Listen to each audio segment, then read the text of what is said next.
একটা কথা আছে, দণ্ডিতের সাথে দণ্ডজাতা কাঁধে কাঁধে যখন সমান আঘাতে সর্বশ্রেষ্ঠ সে বিচার।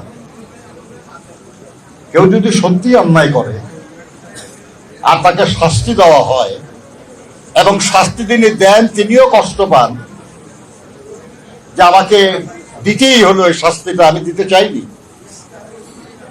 সেরকম যারা করেছেন তাদের প্রতি কোনো অভিযোগ নাই আমার। কিন্তু যারা আনন্দের সাথে শুধুই রাজনৈতিক কারণে আমার সহকর্মীদের উপর অত্যাচার করেছেন,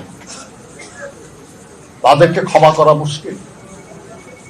কিন্তু তারপরেও আমি অনুরোধ করবো আমার সহকর্মীদের, আপনারা এর প্রতিশোধ নিতে চাইবেন না, কারণ